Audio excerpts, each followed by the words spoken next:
Todos estão conseguindo me ouvir? Estão conseguindo ver a apresentação, pessoal? Sim, aqui sim. Beleza, então vamos começar a nossa aulinha de hoje, tá? Nós vamos falar hoje sobre os princípios das trocas gasosas, tá? As trocas gasosas que ocorrem no pulmão e nos tecidos, tá? E o transporte também, o transporte de oxigênio, transporte de gás carbônico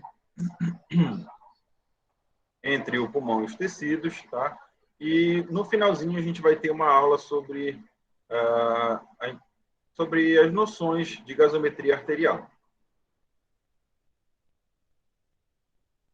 Então, o primeiro passo para que a gente consiga entender a questão das trocas gasosas é entender a física da difusão de gases, tá? Então, vocês têm que lembrar um pouquinho da física para a gente poder entender essa questão da composição atmosférica. Então, os gases que compõem a nossa atmosfera, eles são moléculas simples que estão livres no ambiente, tá? Então, essas moléculas, elas têm um movimento cinético. Todas as moléculas, elas têm um movimento cinético. E esse movimento cinético, ele é unidirecional, até que ele encontre uma outra partícula, um choque de partículas, para que ele mude de direção, tá? Então, todas as partículas, todas as moléculas têm esse movimento cinético. Nos gases, esse movimento cinético, vamos dizer assim, é a base para a difusão, tá?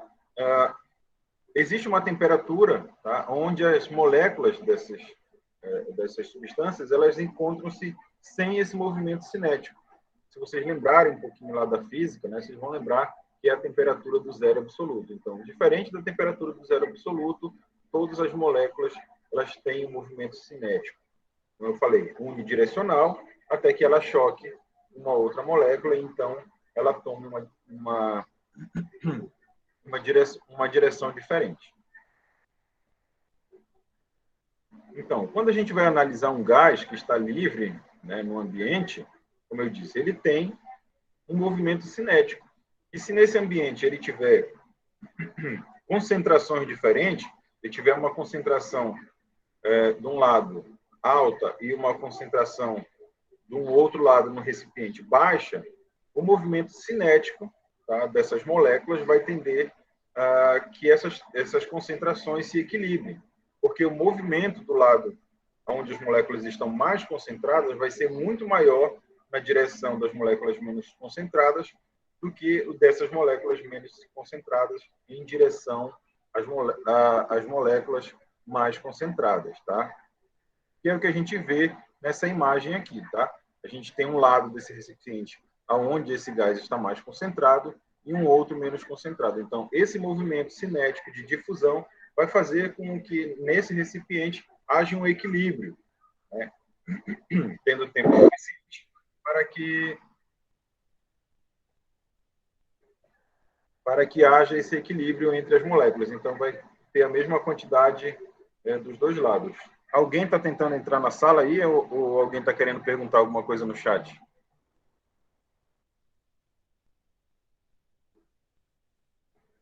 Não tem nada no chat.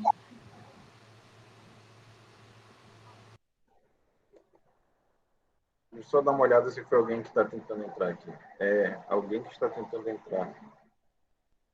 Tá, vou permitir.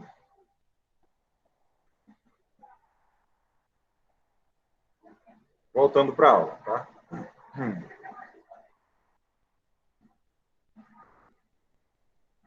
Então, dentro que a gente já entendeu essa questão do movimento cinético das moléculas, né, dessa questão da difusão, que sempre vai sair daquele lado onde está mais concentrado para o que está menos concentrado, até que essas concentrações entrem em um equilíbrio, né, estando agora na mesma concentração, a gente pode, então, falar da nossa atmosfera. A nossa atmosfera, o ambiente, ele é composto por vários gases diferentes, mas alguns predominam na nossa atmosfera. Esses gases que compõem a nossa atmosfera são principalmente o nitrogênio, tá? E o gás oxigênio. Também temos pequenas outras porções de outros gases, como o gás carbônico, como o hidrogênio, tá? Mas que são gases que estão em menor quantidade nessa atmosfera. Se a gente conversar também sobre os valores dessas pressões atmosféricas, né, se vocês lembrarem ainda que vocês estudaram no segundo grau, vocês vão lembrar que ao nível do mar, tá, ao nível do mar, a pressão atmosférica ela é de 760 milímetros de mercúrio, certo? Mas isso é a pressão total da atmosfera. Quando a gente fala em pressão parcial, é a pressão exercida por um gás individualmente. Por exemplo, a pressão parcial de nitrogênio na nossa atmosfera é a pressão relativa à molécula do nitrogênio que é exercida da pressão atmosférica. Então, ela é uma parte dessa pressão total atmosférica. Beleza? Ficamos entendidos aí? Sim, professor. Certo. Mas para a gente entender as nossas trocas gasosas, a gente tem que lembrar que os nossos gases, né, os gases que nós necessitamos inspirar, eles precisam passar desse ambiente, tá, para um ambiente líquido. Então, a gente vai precisar também analisar as diferenças que há quando você fala em pressão parcial de um gás dissolvido no líquido. Tá? É diferente. Na atmosfera, as únicas coisas que vão fazer a diferença no movimento dessas moléculas vai ser a diferença de concentração e a temperatura. Mas quando nós vamos falar de líquidos dissolvidos na água, tá? Ou, desculpa, de gases dissolvidos nos líquidos, né? Principalmente, no nosso entendimento, o plasma, que é composto basicamente de água, né? Então a gente vai precisar entender essas diferenças que vão ter, dependendo da molécula do gás, da solubilidade dele em água. Então, diferentemente, como eu falei para vocês, na atmosfera, quando a gente vai verificar essa questão da difusão do gás, a gente vai analisar apenas dois quesitos que vão estar influenciando, que é o movimento cinético, que é dependente da temperatura, tá? E da diferença de concentração entre esses gases. Mas quando a gente fala da difusão desses gases nos líquidos, no nosso caso, a água, essas moléculas vão vão mudar muito o seu comportamento de difusão devido às características da sua molécula. Então, quando a gente vai pensar na molécula de oxigênio, tá? A gente pode considerar essa molécula de oxigênio tendo uma difusão, né, no líquido, na água, considerada como 1. Quando a gente vai comparar com a molécula de dióxido de carbono, a molécula de dióxido de carbono ela é 20 vezes mais solúvel na água do que o oxigênio. Ou seja, a capacidade dessa molécula de transitar entre o ar atmosférico e o líquido nos pulmões é 20 vezes maior do que a água, 20 vezes mais rápido do que a água. O monóxido de carbono, por apresentar uma molécula diferente, já vai apresentar uma diferença nessa solubilidade desse gás em relação à água. A gente vai ter uma solubilidade menor do que o oxigênio, na casa de 0,81. O nitrogênio tem uma solubilidade também baixa, né, em relação ao oxigênio.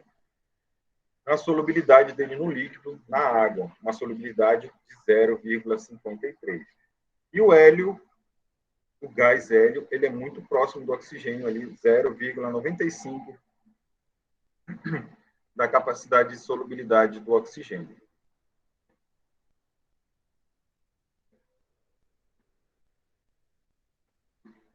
Só fazendo uma recapitulação, gente, do que vocês já deveriam ter estudado, já estudaram, né? Vocês estudaram a mecânica da ventilação, então vocês estudaram como é que é feito o processo de inspiração através das contrações musculares dos músculos, né? Contração e relaxamento dos músculos, diafragma, intercostais, esternocleidomastoide e tal, para fazer esse movimento de inspiração e expiração. Vocês também já têm um entendimento sobre as capacidades pulmonares, capacidade vital, volume, corrente, umidificação do ar inspirado, né? Vocês já viram que quando a gente inspira o ar, o processo onde ele passa pelas conchas nasais, né? E o ar vai chocar contra estruturas, vai turbilhonar, né? Formar turbilhões, e isso vai fazer com que a gente tenha deposição de partículas, qualquer partículas que estejam nesse ar inspirado. E como ele vai chocar contra superfícies úmidas, né, que vão estar ali presente o muco, esse muco vai ser o responsável por aprisionar essas partículas, ou seja, filtrar esse sangue, filtrar esse ar inspirado. Então, nesse processo, onde o ar choca contra as estruturas das conchas nasais, ele vai sobre esse processo de turbilhonamento, filtração de partículas e também aquecimento. Esse ar vai ser aquecido, filtrado e umidificado antes que ele chegue nas vias aéreas inferiores. Vocês também já devem ter visto um pouquinho da circulação pulmonar, tá? Das pressões pulmonares, das zonas de alta pressão, zonas de baixa pressão, e também uma noção sobre fluxo, tá? Zonas de fluxo sanguíneo pulmonar. Lembrando que no nosso pulmão normal a gente vai ter duas áreas, né? Duas zonas de fluxo pulmonar. A zona 3, que é a parte inferior do pulmão, que está ali próximo à altura do coração, a gente vai ter um fluxo que a gente chama de zona 3, tá? Onde o fluxo sanguíneo pelos capilares pulmonares ele vai ser constante. Tá? A todo momento os capilares vão estar abertos e vai ter fluxo sanguíneo naquela região. A parte superior, o ápice do pulmão, está a uma altura superior em torno de 15 centímetros do nosso coração, ele vai ter uma zona de fluxo pulmonar conhecida como zona 2, ou seja, você vai ter um fluxo intermitente. Quando você tem a contração cardíaca, que você tem a pressão sistólica, né, essa pressão mais alta sistólica vai fazer com que esse capilar se dilate e permita o fluxo pulmonar. No período de diástole, quando a pressão cai, esse capilar se fecha e não permite a passagem de fluxo sanguíneo. Beleza? Também vocês têm que ter um entendimento do processo de expansão da caixa torácica e consequentemente, a expansão das membranas pleurais, tá? Da pleura visceral e da pleura parietal, que vai fazer o movimento de expansão do tecido pulmonar. Tá? Todos esses conhecimentos vocês já devem ter antes da gente começar essa aula, tá? Que é o estudo prévio da tutoria que vocês necessitariam ter. E nesses conhecimentos prévios vai ser imprescindível a questão do volume residual, que é aquele volume ao final da expiração normal, aquele volume de ar que permanece nos pulmões após a expiração normal, tá? O volume inspiratório normal, aquele volume de ar que entra nos pulmões durante a inspiração normal, tá?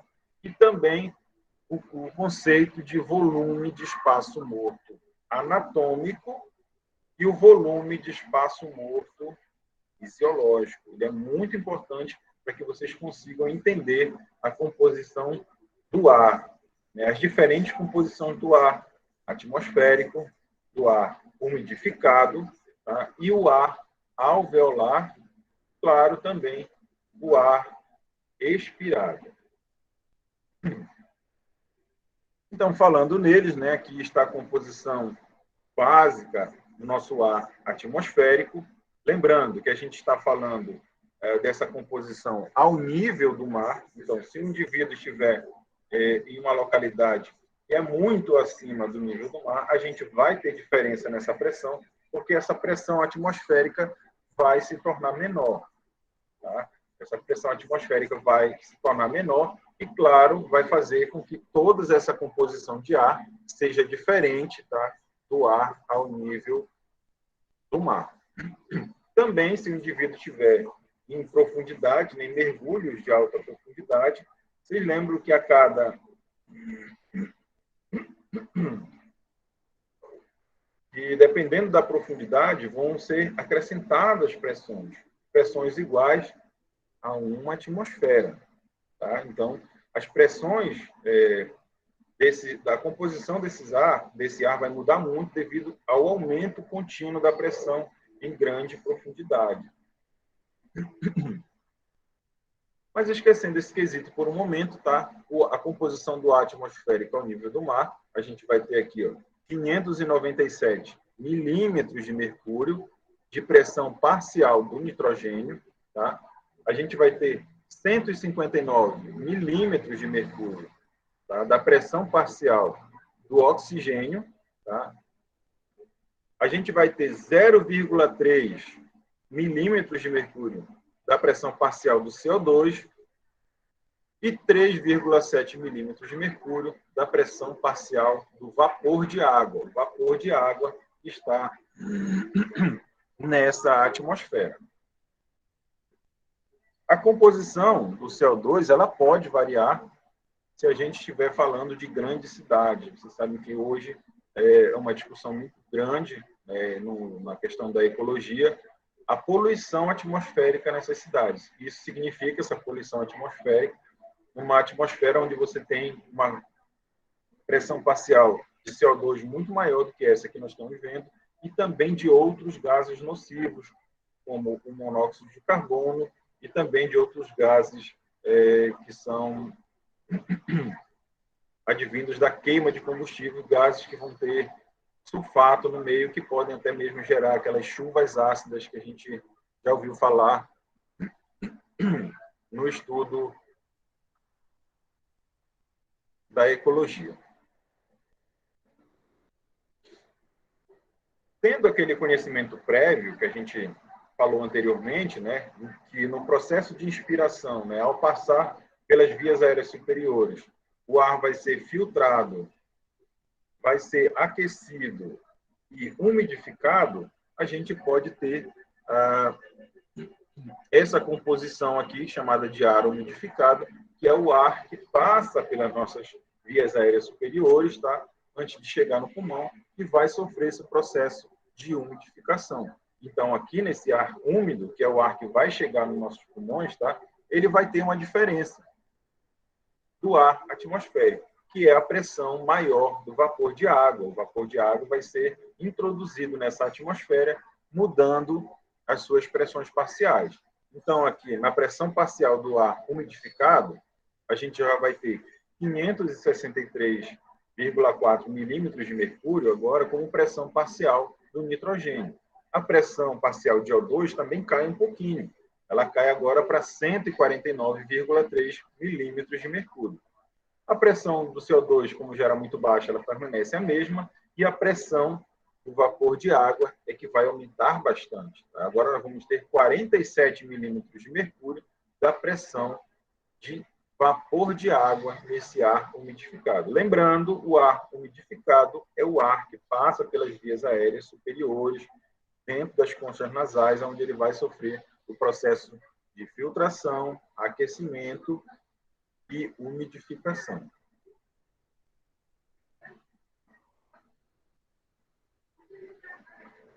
Tudo bem, gente? Até aí? Posso continuar? Pode, professor. Tranquilo. Beleza.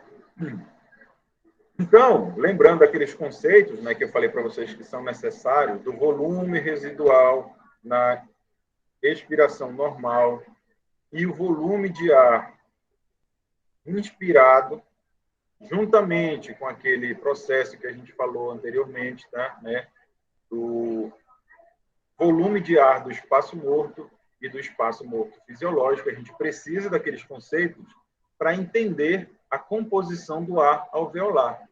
A composição do ar alveolar ela vai ser diferente do ar atmosférico e também do ar umidificado, aquele ar que está entrando no nosso organismo. Por quê? Lembrando que no volume expiratório, né, após a expiração normal, você vai ter um volume muito grande de ar residual, aquele ar que não saiu do pulmão. Vocês conseguem lembrar qual é o volume?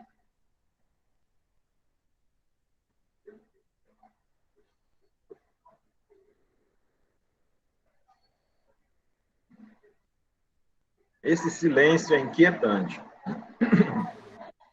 Por favor, gente, Esse conceito é importante, tá? Vocês precisam saber. E eu não vou falar, vocês vão procurar estudar isso depois, tá? Então, além de ter ficado uma grande quantidade de ar dentro dos pulmões, né?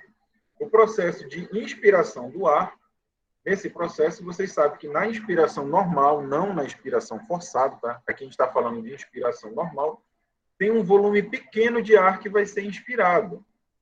É o volume inspiratório normal, regular, da respiração normal e tranquila. Vocês conseguem saber qual é esse volume de ar inspirado?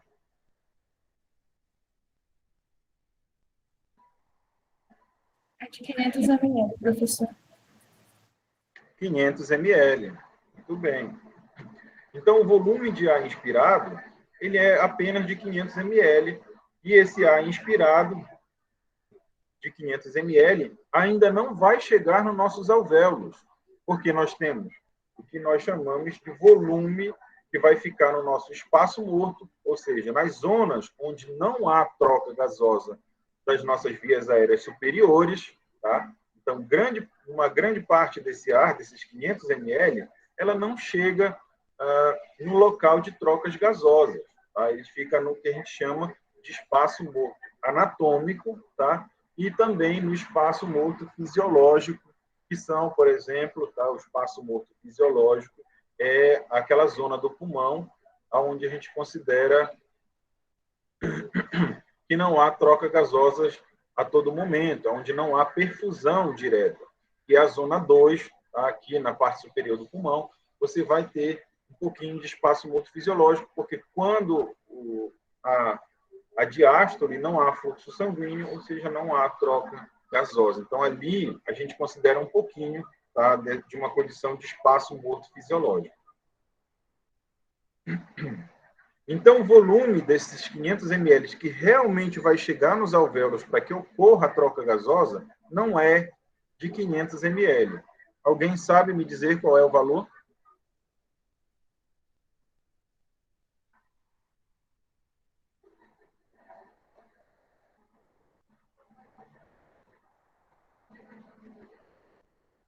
De novo, parece que não, né? Mas, novamente, eu não vou falar, tá? Vocês vão estudar isso aí, gente. Isso já era para estar afiado, porque isso aí é o conteúdo do fechamento de amanhã, tá? Toda essa parte de mecânica da ventilação pulmonar. Então, como é uma pequena quantidade de sangue, de ar que vai chegar nos alvéolos, essa quantidade de ar novo que vai estar chegando, ela vai se misturar com o ar que já está lá dentro desse alvéolo. E isso vai dar essa composição bem diferente aqui, né, da composição do ar atmosférico. Você vai ter uma concentração agora de 569 milímetros de mercúrio, tá, de nitrogênio. Uma pressão agora, olha, caiu bastante, a de oxigênio, de 104 milímetros de mercúrio. De CO2 aumentou muito. O CO2 lá no meu alvéolo, normal, ali, é uma pressão parcial de 40 milímetros de mercúrio. Lembrando que no ar umidificado, o ar que está chegando nesse pulmão é de apenas 0,3 milímetros de mercúrio.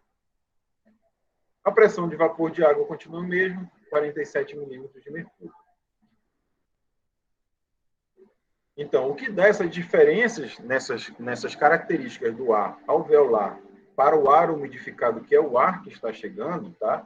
É essa característica do volume corrente de troca, que é muito pequeno, de 500 ml. Desses 500 ml, não chega todo nos alvéolos, esses 500 ml, vai chegar apenas uma parte, e essa parte é que vai se misturar com o ar que já estava lá dentro dos pulmões, daquele volume residual. É por isso que a gente tem essa diferença entre o ar alveolar, tá, e o ar umidificado, que é o ar que está chegando.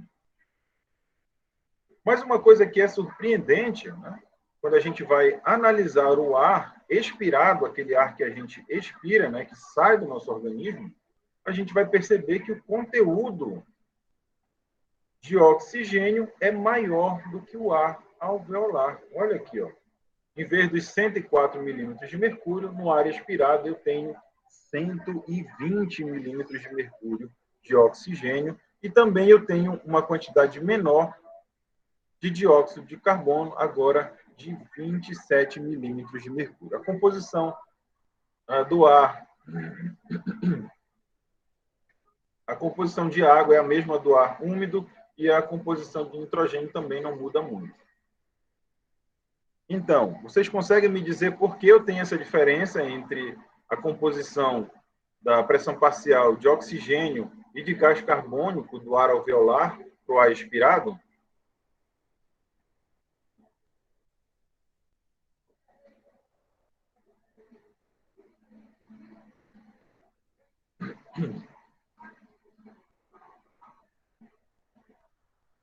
Oi, pessoal. Estão difíceis hoje, hein? Gente, a gente está falando todo momento do volume do espaço morto. Quando o ar vai ser expirado, né, esse ar que está saindo dos alvéolos, ele vai se misturar com o ar do espaço morto fisiológico, espaço morto anatômico. Esse ar, né, que vai ter essa composição igual à do ar umidificado. Então, você vai ter uma mistura do ar umidificado que está nesse espaço morto fisiológico e no espaço morto anatômico com esse ar que está saindo dos alvéolos. É por isso que a gente tem uma composição intermediária, né? O ar expirado ele vai ter uma composição intermediária entre o ar alveolar e o ar umidificado. Então, aqui é só um gráfico mostrando, tá, a questão que a gente chama de espaço morto, tá? O ar do espaço morto, como eu disse, é o ar que fica nas vias aéreas superiores, onde não há troca gasosa, tá? Se eu perguntar qual é essas estruturas anatômicas que compõem o ar do espaço morto. E aí, Wilson, vocês me respondem? Qual é? Quais são, desculpe? Professor, tem algumas áreas de farinha e traqueia. Nunca vai ter essa troca. Ficou ruim de ouvir, professor? Está um pouquinho baixo, mas eu entendi. Traqueia, Nariz, laringe. nariz. Isso. Essa é a parte de respiratório superior. Isso. Todas as nossas vias aéreas superiores, tá, é o que compõe o ar do espaço morto. A cavidade nasal, a laringe, faringe, traqueia, brônquios e bronquíolos, tá? Nos brônquios e bronquíolos também não há troca gasosa. Aonde vai iniciar as trocas gasosas, tá? Que já vai ser considerada essa parte bem aqui final, é no bronquíolo terminal. O bronquíolo terminal, ele já tem algumas estruturas alveolares nele, mas, desculpa, alguns sacos alveolares presos a esse bronquíolo terminal. Mas aonde ocorre a troca gasosa é no alvéolo, a estrutura alveolar. Então, quando o ar é expirado, você vai ter a mistura desses ares aqui, tá? O ar do espaço morto, o ar do espaço morto fisiológico, com o ar alveolar. É por isso que ele tem aquela composição intermediária, tá, entre o ar alveolar e o ar umidificado.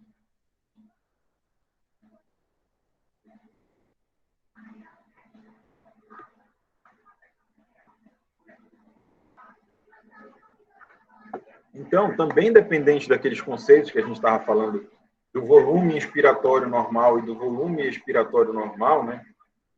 E do volume residual, que é aquele volume de ar que fica nos pulmões após a expiração, você pode entender como é que ocorre a renovação do ar alveolar.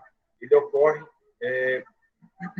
de maneira bem lenta, com a troca de pequenas quantidades de ar. Então, aqui para você ter uma noção, após um pulmão estar cheio, né? Eu enchi meu pulmão, tá? Parei a respiração e agora eu vou começar a respirar para trocar esse ar.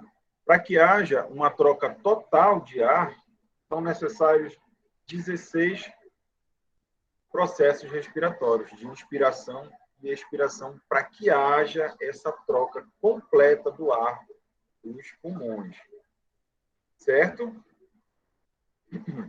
Aqui nesse gráfico ele demonstra, tá?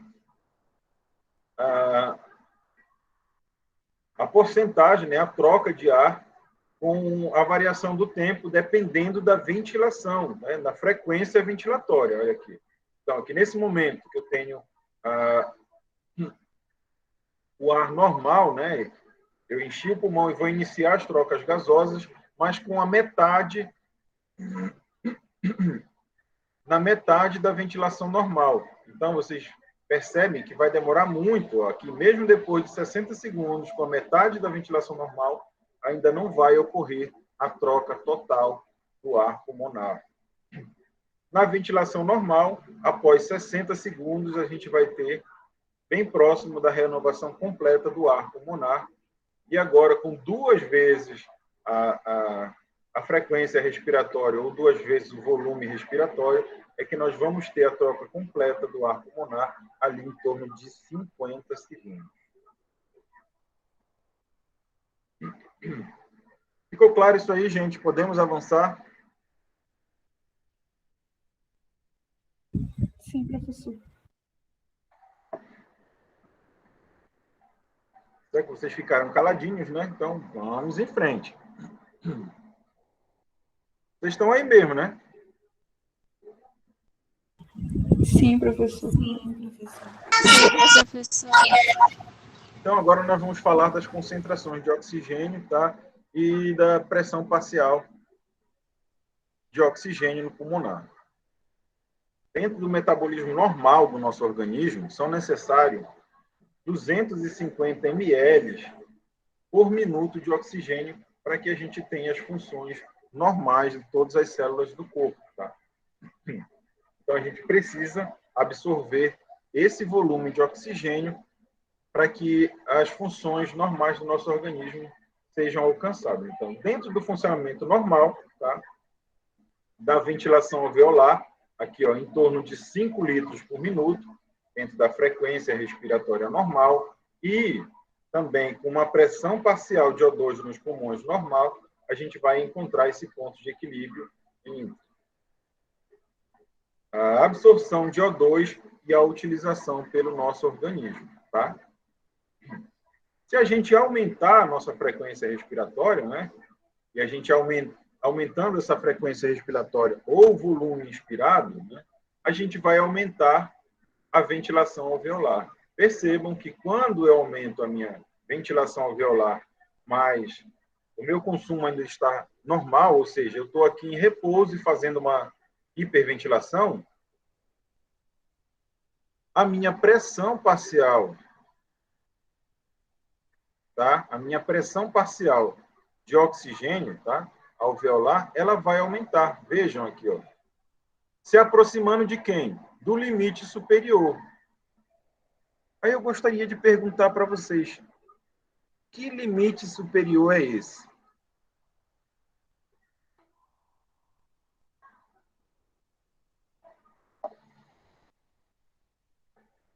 Vocês estão vendo por que a outra aula demorou, né? Vocês não respondem e aí vai demorando a nossa aula. O limite superior, gente, vocês estão percebendo aqui, ó, que é a pressão de 150 milímetros de mercúrio de O2, que é a pressão do ar umidificado. Então, a nossa pressão parcial de oxigênio ela não vai poder ultrapassar a pressão parcial do ar umidificado, que é a pressão máxima que vai poder chegar dentro dos pulmões. Então, aumentando a ventilação alveolar, essa pressão parcial de O2 alveolar, ela vai se aproximar da nossa pressão parcial de O2 do ar umidificado, que é a pressão máxima que o alvéolo pode atingir, certo? Se o nosso organismo aumentar por 4 vezes essa necessidade de O2, agora o meu organismo, para manter o funcionamento aqui provável durante um exercício físico, tá? E agora ele vai precisar da quantidade de 1.000 ml de oxigênio por minuto. Então, para que haja esse equilíbrio, né, entre o consumo e a absorção de O2, a minha ventilação alveolar tem que aumentar bastante. Então, para que eu encontre um novo equilíbrio, olha, eu vou ter que ter agora uma ventilação alveolar, tá, de 20 litros por minuto. Se eu mantiver, tá, apesar desse consumo da necessidade grande desse consumo de O2, tá? Eu mantiver a ventilação normal, a minha pressão parcial de O2 vai cair para abaixo de 50% aqui, se eu utilizar, desculpa, abaixo de 50 milímetros, se eu mantiver a mesma ventilação alveolar. Ficou entendido, gente? Tudo no Manice?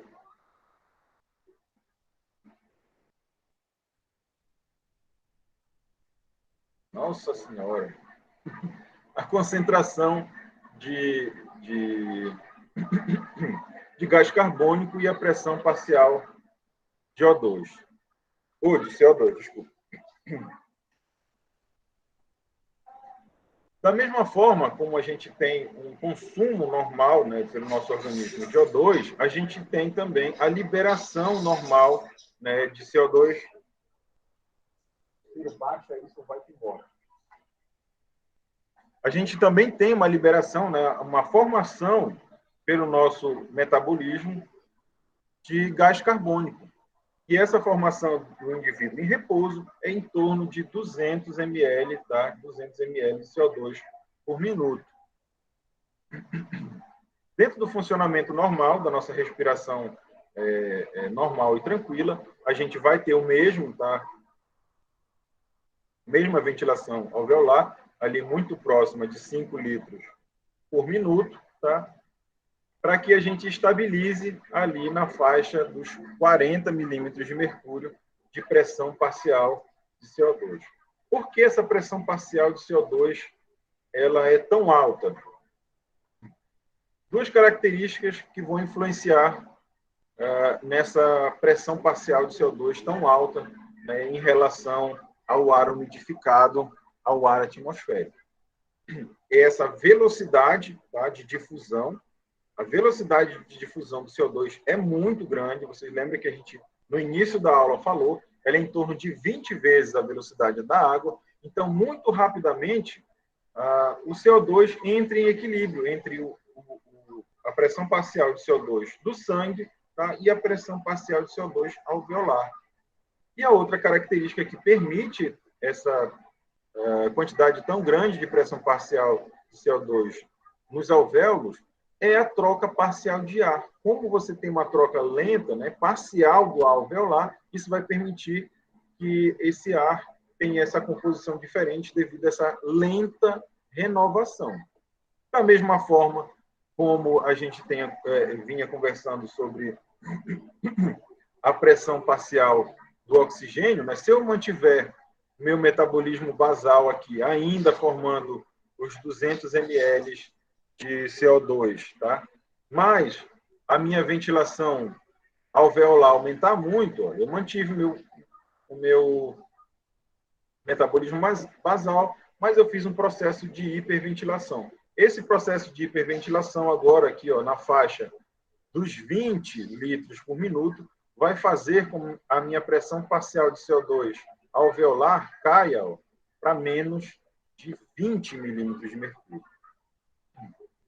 Assim também, se o meu organismo entrar em exercício físico e agora tem uma produção de 800 ml, para que o meu organismo continue normal, a minha ventilação alveolar tem que aumentar para em torno de 20 litros por minuto, em torno de 4 vezes, para compensar essa formação maior de CO2. Da mesma forma, se a gente mantiver a ventilação normal, tá? E a formação de CO2 permaneça 4 vezes maior, vocês vão perceber que rapidamente a pressão parcial de CO2 alveolar vai aumentar muito para além de 125 milímetros de mercúrio.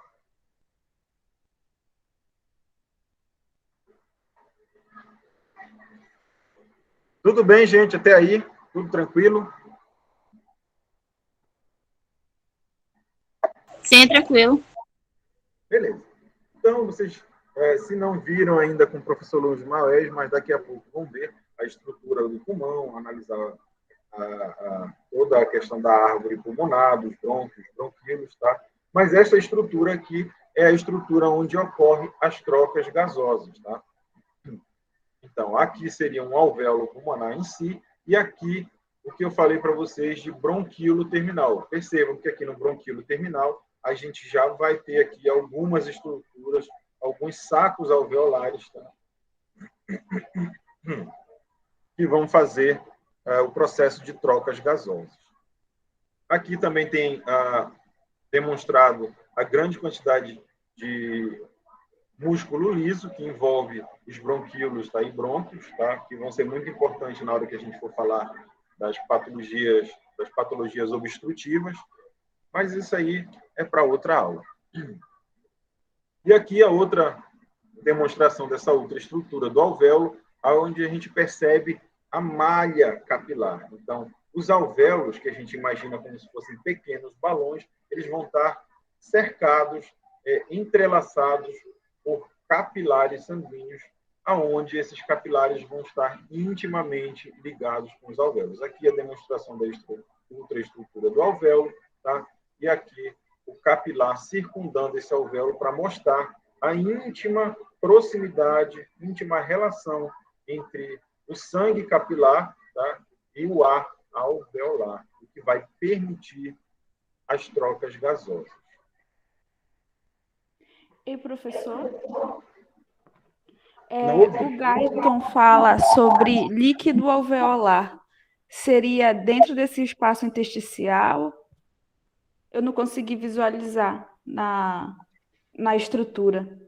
Onde é que ficaria? Eu vou mostrar. É nessa aqui que dá para ver melhor, tá?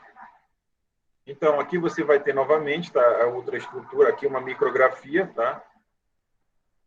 Aqui demonstrando que essa imagem aqui tem 100 micrômetros, demonstrando a rede capilar, tá, em volta dos alvéolos, e aqui a ultraestrutura demonstrada, a ultraestrutura. Aqui o alvéolo, tá, e aqui os capilares em volta desse alvéolo. Então, quando a gente vai estudar aquela parte de circulação pulmonar, a gente vai ver que em muitos lugares você não consegue perceber membrana basal que separa o interstício alveolar, tá, do endotélio, que é no caso que mostra aqui, tá? Você percebe aqui nitidamente, tá, aonde está o tecido do interstício alveolar, mas você não vê as membranas basais. Aqui estão os capilares, tá? Aqui uma estrutura maior, onde a gente vai ver a veia, tá, a artéria e o capilar linfático. Então, esse tecido ele tem uma fina camada de líquido, né, composto principalmente por água e um composto muito importante para manter a pressão superficial da água baixa. Como é o nome desse composto? Surfactante. Exatamente. Então, esse alvéolo, a superfície alveolar, ela vai ser umidificada, tá, com uma mistura de água e proteínas e o surfactante, tá? Esse surfactante, ele serve para diminuir a tensão superficial da água. Lembrando que a tensão superficial da água tende para que ela forme uma bolha, ou seja, feche o alvéolo, tá? Mas isso aí, conhecimento da aula passada, não é dessa aula de agora. Então, aqui a gente tem, mais uma vez, a demonstração, tá, da proximidade entre capilar e alvéolo, tá? O ar pulmonar e o sangue, tá? Demonstrando que há um pequeno caminho, tá, que deve ser percorrido por esses gases, né, no processo de difusão, para que ele tenha acesso do alvéolo para o sangue e do sangue para o alvéolo, para que haja essa troca gasosa. Esse conhecimento é muito importante, gente, porque algumas patologias elas podem causar o afastamento dessas membranas, ou seja, elas desse percurso pequeno aqui que os gases devem fazer, ele pode se tornar um percurso maior, e isso vai tornar mais difícil a difusão e a troca gasosa. A gente já viu essa aula anteriormente, tá, numa aula de patologia, e vocês têm que lembrar que patologia é essa que pode fazer a tumefação desse tecido e o afastamento entre essas estruturas, o alveolar e o sangue. Que patologia é essa? Não lembro.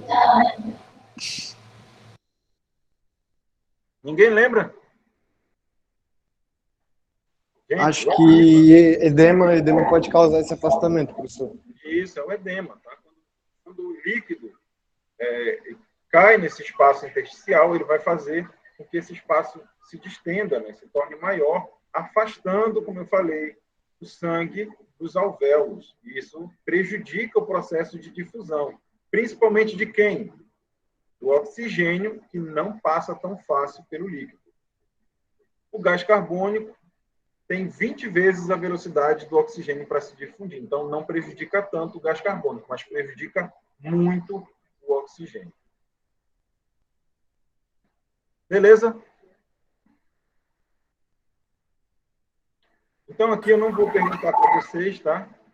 Para vocês não caírem do carrossel, mas são perguntas, né, para vocês pensarem, né? Quais os fatores que podem afetar a difusão através da membrana respiratória, tá?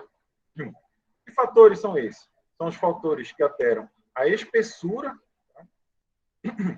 E a estrutura das membranas. Fatores que possam também diminuir a superfície dessas membranas. Se a gente for lembrar, né, a superfície alveolar, se a gente desmanchasse os alvéolos, distendesse, eles teriam uma superfície de alguns metros quadrados, e também estava isso nas aulas que vocês deveriam ter estudado para a tutoria. Algum de vocês sabe qual é a área quadrada que seria dos alvéolos em metros quadrados?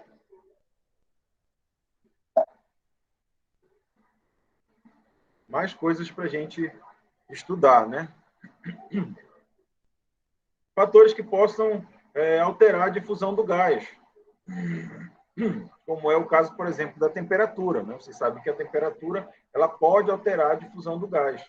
Se tornar uma temperatura maior ou menor, ela pode alterar essa difusão devido à diminuição ou aumento do movimento cinético das partículas. E, claro, também aqueles que alterem a diferença de pressão dos gases. Bom, a gente vem falando a todo momento, né, de ventilação, tá, e perfusão, mas às vezes não fica claro para o aluno que são esses dois conceitos. Então, a ventilação é o processo de ventilação alveolar, ou seja, o ar que chega nos alvéolos. Tá? E a perfusão, tá? Embora a gente não fale nesse termo durante o estudo, mas a perfusão é o fluxo sanguíneo alveolar, aquilo que a gente vem falando na questão da zona de fluxo sanguíneo, zona 3 e zona 2, onde eu tenho, na zona 3, fluxo sanguíneo, ou seja, perfusão sanguínea o tempo todo, tá? O tempo todo eu vou ter fluxo sanguíneo, ou seja, perfusão, e na zona 2 de fluxo sanguíneo eu vou ter um fluxo intermitente, ou seja, uma perfusão intermitente. Ora eu tenho fluxo sanguíneo, aquele capilar abre devido à pressão sistólica, e ora eu não tenho fluxo sanguíneo, porque aquele capilar fecha quando eu tenho a pressão diastólica. Muitas das patologias que vocês vão tratar quando forem praticar a medicina, elas vão estar envolvidas nessa relação entre ventilação e perfusão, onde vocês vão encontrar patologias onde o indivíduo tem ventilação, ou seja, o ar chega nos alvéolos, mas ele não tem perfusão, ou seja, não tem fluxo sanguíneo naquele alvéolo para que haja as trocas gasosas. Tá?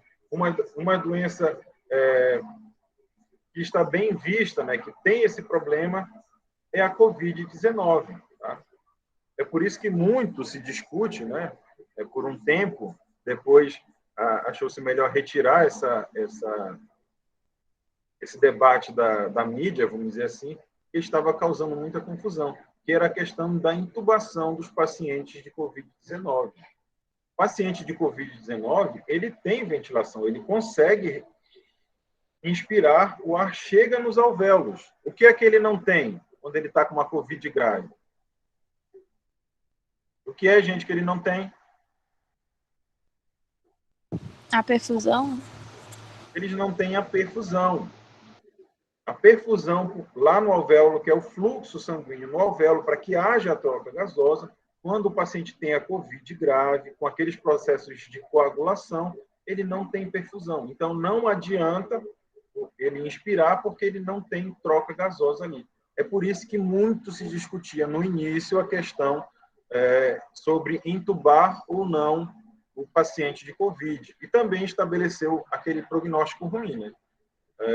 Para o paciente de Covid, quando ele necessita ser intubado, o prognóstico é ruim, quer dizer que a doença está muito grave nele, está muito séria, e a chance dele vir a óbito é muito grande. Só que a população tomou para si, né, que se o cara tiver com Covid, ele intubar, ele morre.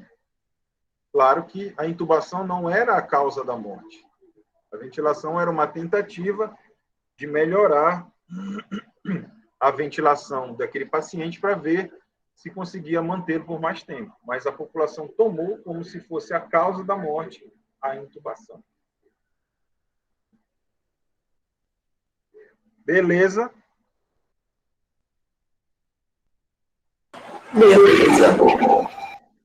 Do outro lado, a gente também tem uma doença muito comum, onde o indivíduo tem perfusão, mas ele não tem ventilação. É uma doença, inclusive, que nós estudamos, tá? No estudo da hipersensibilidade imediata. A doença, assim, vamos dizer, mais comum que o indivíduo tem. Vocês conseguem lembrar? Asma. Isso. Na asma bronco. O que ocorre na asma bronco? Você tem uma constrição de brônquios e bronquíolos que não permite a inspiração. Então, lá no pulmão do indivíduo, ele tem perfusão, tá? Ele tem circulação sanguínea nos alvéolos, mas o ar não consegue chegar dentro dos alvéolos devido à constrição de brônquios e bronquíolos. Então, é um caso de perfusão sem ventilação. Então, aqui aquele gráficozinho do Guyton, né? Eu achei a minha explicação melhor do que a do Guyton, assim, diga-se de passagem, tá? Mas aqui a gente mostra, tá, o processo de ventilação e perfusão normal do indivíduo, tá? Onde ele vai ter a composição do ar alveolar típica, né? 104 milímetros de mercúrio de oxigênio e 40 milímetros de mercúrio de pressão parcial de CO2. Quando o indivíduo tem um processo onde ele permanece o processo de perfusão, mas ele não tem ventilação, ou seja, não chega o ar, o que vai acontecer com o ar que está naquele alvéolo? Ele vai tender a se equilibrar com as pressões parciais do ar, as pressões parciais dos gases no sangue. No caso, a pressão parcial de O2 no sangue venoso em torno de 40 milímetros de mercúrio e a pressão parcial de CO2, a pressão no sangue ali pobre em oxigênio de 45 milímetros de mercúrio. No outro extremo, né, quando o indivíduo ele tem ventilação, mas não tem perfusão, não tem fluxo sanguíneo no alvéolo, você vai ter o contrário, você vai ter a tendência de equilibrar as pressões parciais com o ar úmido, onde eu vou ter uma pressão parcial de O2 de 149 milímetros de mercúrio, aquela pressão máxima, né, devido ao limite superior ser do ar úmido, tá? E a pressão parcial de O2 também, né, de zero, aqui no caso, que é a pressão parcial de O2, de CO2 do ar umidificado. Não é zero, mas é quase zero. Vocês lembram lá que eu mostrei anteriormente que ela é de 0,3 milímetros de mercúrio. Então, nesse caso, eu tenho ventilação, mas não tenho perfusão. Então, o ar alveolar ele vai se equilibrar com o ar úmido, tá? Com as pressões parciais do ar úmido. No caso onde eu tenho perfusão, mas não tenho ventilação, tá? Aquele ar alveolar ele vai tender a equilibrar as pressões com as pressões do sangue pobre em oxigênio, aquele sangue venoso que chegou ali para ser oxigenado, onde eu vou ter uma pressão parcial de O2 de 40 milímetros de mercúrio e a pressão parcial de CO2 de 45 milímetros de mercúrio. Tudo bem, gente? Podemos continuar? Sim, professor. Beleza. Para a gente continuar, agora que a gente já entendeu a parte de proporção, ventilação, perfusão, né? Fica mais fácil a gente entender aquele conceito anterior, né, de espaço morto fisiológico. Tá? Lembrem que eu falei para vocês, né, que vocês já deveriam saber da aula passada, a questão das zonas de fluxo pulmonar. Zona 3, ali, a parte de baixo do pulmão, onde fica mais próximo do coração, você vai ter um fluxo, ou seja, uma perfusão, o tempo inteiro. Em todo o ciclo cardíaco, tá, você vai ter perfusão naquela parte de baixo. Mas na parte superior, como eu falei para vocês, né, que fica ali numa posição a partir de 15 centímetros acima do coração, tá? Para cá, assim, tá? O ápice dos pulmões, tá? A gente vai ter zona 2, que é uma zona de perfusão intermitente, onde os capilares sanguíneos só vão estar abertos para haver perfusão, tá? Durante a sístole. Então, quando o ciclo cardíaco se encontra em sístole, na contração cardíaca, aquela pressão maior vai fazer com que aquele capilar se expanda e permita a perfusão, o fluxo sanguíneo. Quando tem a diástole, ele fecha. Se fecha, você não tem perfusão, aquele ar vai tender a não ocorrer trocas gasosas com o sangue e ele vai tender a se equilibrar com o ar, com as pressões parciais do ar umidificado, o que vai gerar aquilo que eu falei para vocês de espaço morto fisiológico. Dentro que a gente já entendeu um pouquinho também, né, sobre que nem todo o nosso sistema respiratório, nem toda a parte de formação do pulmão ocorre trocas gasosas, então vem esse entendimento que essas estruturas onde não ocorrem trocas gasosas, elas precisam de uma alimentação de sangue oxigenado para essas estruturas, para manter essas estruturas. Que estruturas são essas que vão precisar de um ramo da aorta para irrigá-la? Lembra aí de novo, começa daqui, tá? Aqui em cima não, só daqui.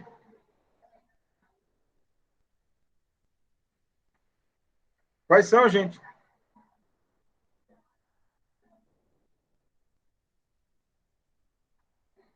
Mais uma dica para começar depois da glote, né?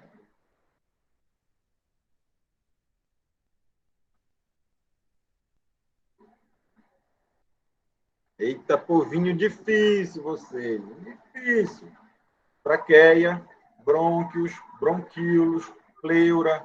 Nessas estruturas não ocorrem trocas gasosas. Então, elas precisam, tá, de uma artéria para nutrir essas regiões, tá, onde não há troca pulmonar. Então, você tem um ramo da aorta que vai fazer a irrigação, traqueia, brônquios, bronquíolos, pleura pulmonar.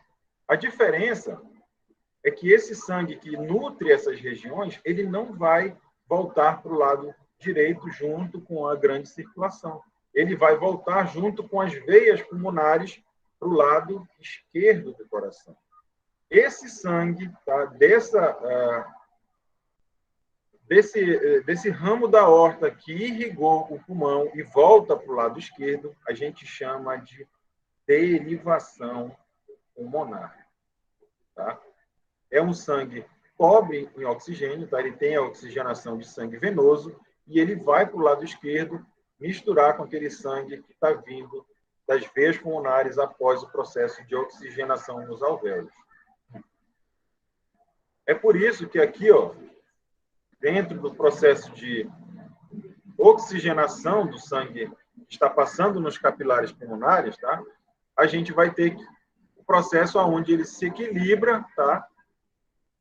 Com as pressões parciais lá do alvéolo de 104 milímetros de mercúrio, mas quando nós vamos observar a pressão parcial do sangue arterial, ela é diferente dessa pressão aqui, tá, de 104 milímetros de mercúrio.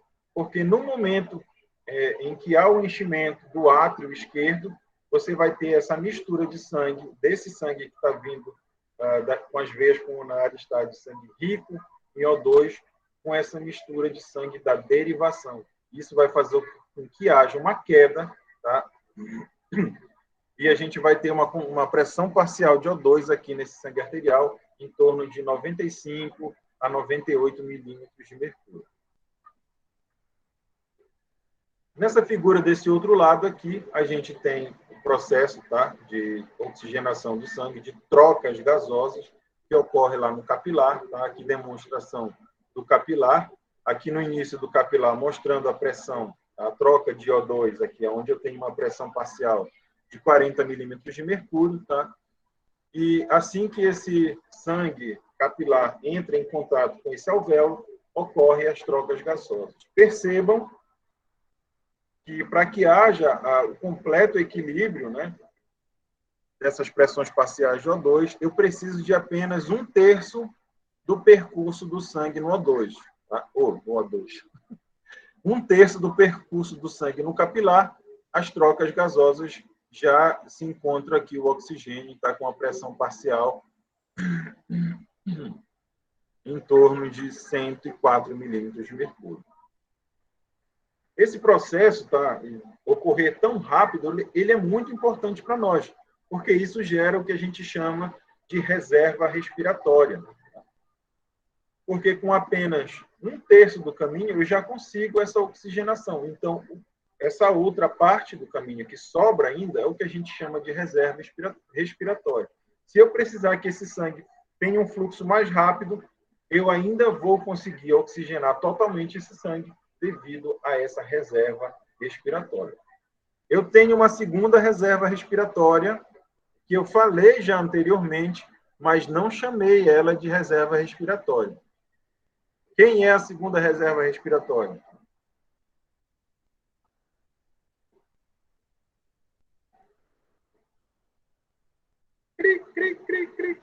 A segunda reserva respiratória, gente, é a zona 2, tá? A zona 2 pulmonar, onde eu tenho o fluxo intermitente de sangue, uma perfusão intermitente. Se o indivíduo entrar em exercício físico, onde a força de contração cardíaca aumenta e o fluxo sanguíneo também aumenta, essa zona 2, tá, de fluxo sanguíneo vai passar a ser uma zona 3, onde eu vou ter fluxo o tempo todo, aumentando a oxigenação do tecido, sendo agora a segunda reserva respiratória. A primeira reserva, como eu falei, é esse caminho maior do que o necessário aqui para a oxigenação do sangue, é a primeira reserva respiratória, e a segunda reserva é a expansão da zona 3, tá, do pulmão, onde agora todo o meu pulmão vai ser zona 3 de fluxo sanguíneo.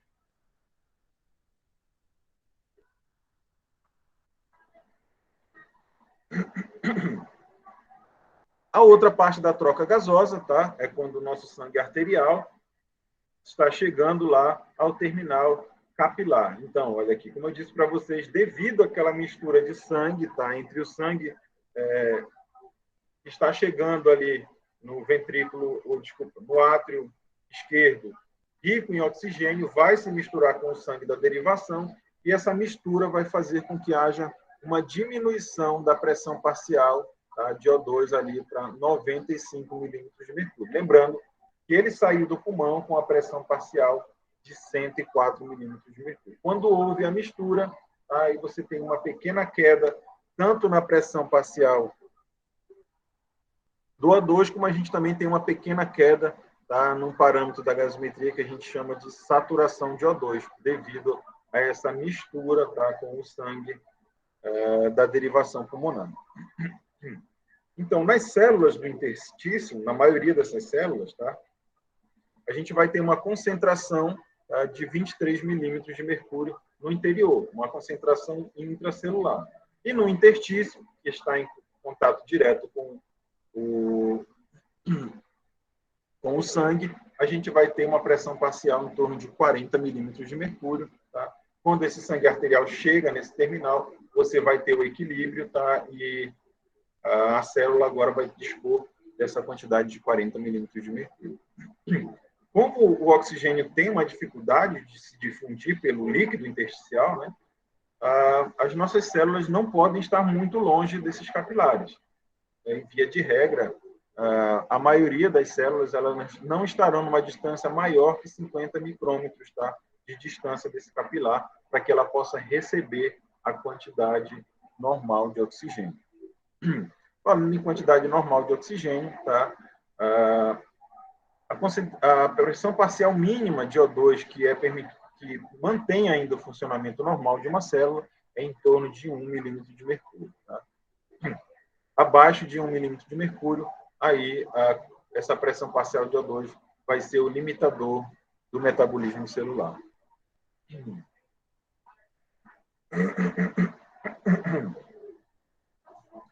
Aqui, novamente, um gráfico demonstrando a questão do fluxo pulmonar, do fluxo sanguíneo tecidual, tá? Com a pressão parcial de O2. Então, dentro do fluxo normal, tá? Do fluxo normal tecidual, em torno de... Você vai ter o equilíbrio da pressão parcial de O2 na casa dos 40 milímetros de mercúrio, tá?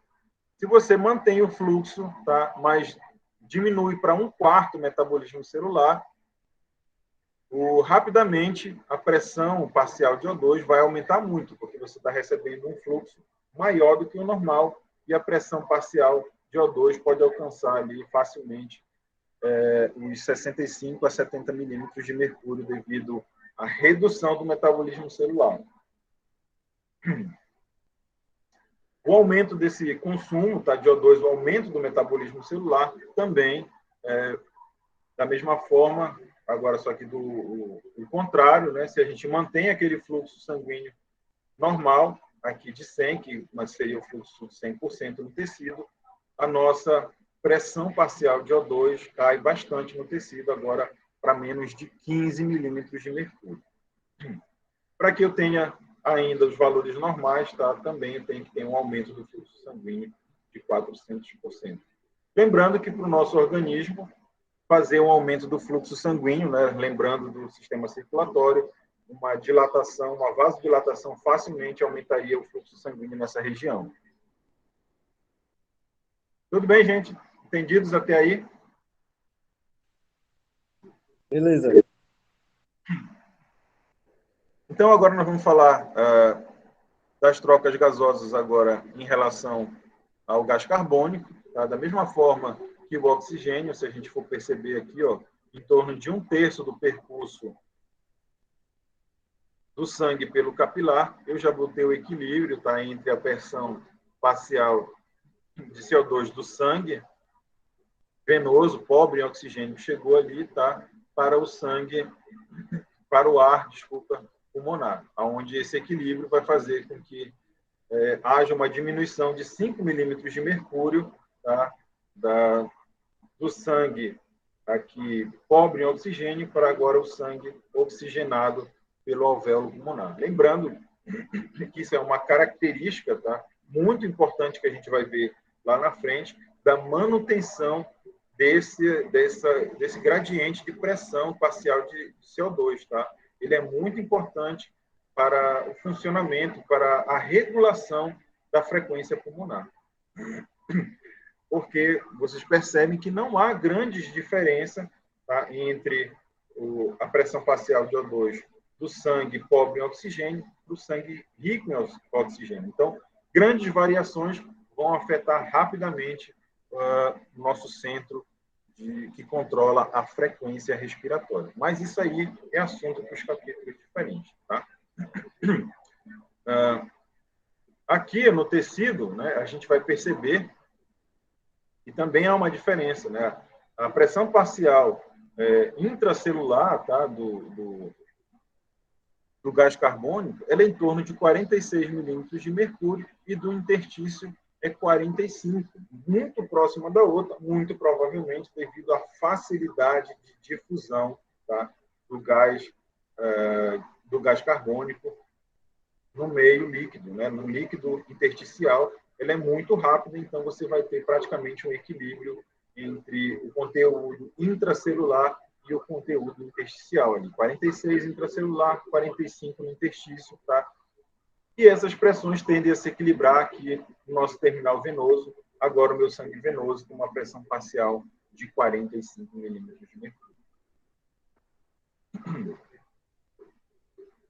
Agora que a gente já entendeu um pouquinho das trocas gasosas, a gente precisa falar... Acabou minha água. A gente precisa falar do transporte desses gases, tá?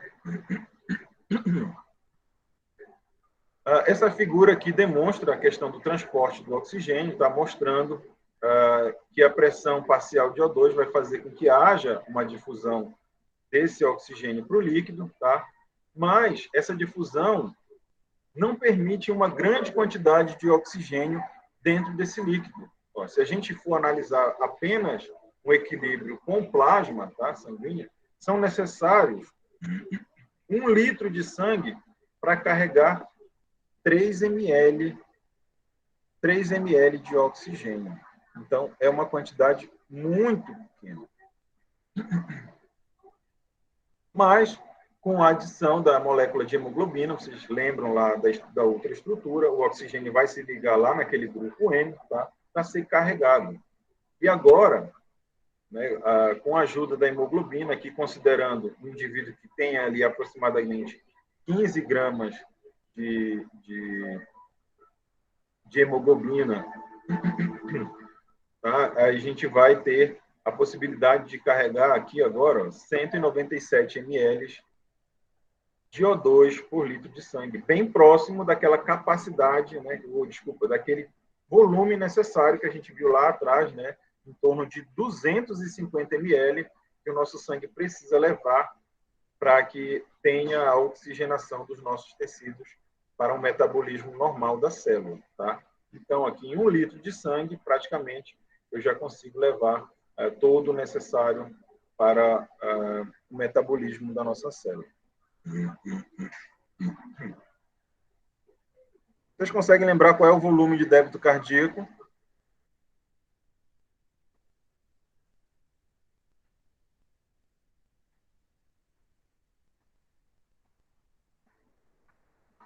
Gente do céu, gente do céu. Vou deixar para lá essas perguntas do conhecimento prévio que vocês estão caindo de cabeça no carrossel, tá? Mas, continuando. Então, com a ajuda da hemoglobina, aí o nosso sangue é capaz de levar em torno de 200 ml de O2 por litro de sangue. Isso demonstra que praticamente todo o O2, tá, ele vai ligado na hemoglobina. A hemoglobina é responsável por carregar praticamente 100% do O2. Ali, 97% a 98% do O2 ele vai ligado na hemoglobina e apenas ali 2 a 3% vai dissolvido no plasma. Essa característica de ligação da hemoglobina ela é bastante importante porque por mais que você aumente, tá? Por mais que você aumente a pressão parcial de O2 nos pulmões, você não vai conseguir aumentar a quantidade de oxigênio ligado na hemoglobina, porque ela não depende dessa pressão parcial. Mas você consegue aumentar a quantidade de oxigênio dissolvido no plasma, tá? Então, mesmo que você aumente muito a quantidade de pressão parcial de O2, você não vai ter um aumento da quantidade de oxigênio ligado na hemoglobina, porque quando ela satura 100%, não tem mais como ligar, tá? Ó, a saturação de 100% da hemoglobina ela ocorre aqui muito próximo da pressão de 110 milímetros de mercúrio, você vai ter a saturação de 100% da hemoglobina. Não adianta você aumentar mais, porque ela não vai ultrapassar os 100%. Mas a quantidade dissolvida no plasma, ela pode aumentar devido a um aumento da pressão parcial de O2. Isso pode acontecer, por exemplo, no indivíduo que está em mergulho em alta profundidade. Lembrando que em alta profundidade a pressão parcial dos gases vai aumentar muito. E isso pode aumentar a quantidade de oxigênio livre, aquele oxigênio dissolvido no plasma, que pode até mesmo ser tóxico para as nossas células. Mas aí é um estudo que é feito à parte, tá, do estudo das trocas gasosas, está lá em ambiente de altitude ou em alta profundidade. Mas uma característica bem interessante desse gráfico aqui, tá, gente? É que mesmo com uma pressão, se a gente analisar uma pressão parcial aqui de 60 milímetros de mercúrio, tá? Que é uma pressão baixa de oxigênio, a gente percebe que não tem uma queda muito grande, tá? Não há uma queda muito grande da oxigenação do sangue. Ó. Aqui, ó, em torno de 89% de saturação da hemoglobina ainda vai ocorrer, o que vai ser suficiente para alimentar o metabolismo das nossas células. No caso, né, de uma grande altitude, o indivíduo ainda vai conseguir fazer as suas trocas gasosas normalmente com uma pressão parcial de O2 de 60 milímetros de mercúrio. O transporte de gás carbônico, ele ocorre diferente do que ocorre na hemácia, tá? Como eu falei, que ocorre com oxigênio. A gente viu que o oxigênio ele vai ligado na hemácia, na hemoglobina, em torno de quase 100% dele, uma taxa ali em torno de 2 a 3% que vai livre no plasma. Já no CO2, ele vai ser diferente. Uma pequena quantidade apenas do gás carbônico, do CO2, ele vai conseguir ligar na hemoglobina na forma de carbamina-hemoglobina. Uma taxa em torno de 23%. 7% vai livre, tá, no plasma, e 70% dele é transportado na forma de bicarbonato. A reação para que ocorra a formação desse bicarbonato, ela ocorre dentro da hemácia, tá? As hemácias, elas têm uma enzima, tá, chamada anidrase carbônica, que vai ser responsável por catalisar a reação, tá, de hidratação do CO2, onde vai haver a formação do ácido carbônico. Essa reação, ela ocorre naturalmente, mas ela é muito lenta. A anidrase carbônica aumenta a velocidade dessa reação em torno de 5.000 vezes. Então, todo aquele 250 ml de O2 que é formado pelo nosso organismo, ele pode ser rapidamente convertido nessa forma de bicarbonato, tá, em fração de segundo, pelo trabalho da anidrase carbônica. Tá? Mas lembrem que essa é uma reação reversível. Ela vai depender do equilíbrio dessas moléculas, do equilíbrio da quantidade de ácido carbônico e CO2. A água é o meio, então a água não vai ser um limitador nem um influenciador dessa reação. O que vai influenciar é o equilíbrio das quantidades de gás carbônico, tá? Gás carbônico e da quantidade de ácido carbônico. Essa mesma enzima, ela também catalisa a quebra, tá, da molécula, a ionização da molécula, agora formando o bicarbonato e o íon H+. O íon H+, que deveria acidificar o meio, tá, ele pode se ligar na hemoglobina e a hemoglobina vai fazer o tamponamento desse íon H+, enquanto o bicarbonato vai ser lançado para fora da célula por um trocador de bicarbonato e cloro.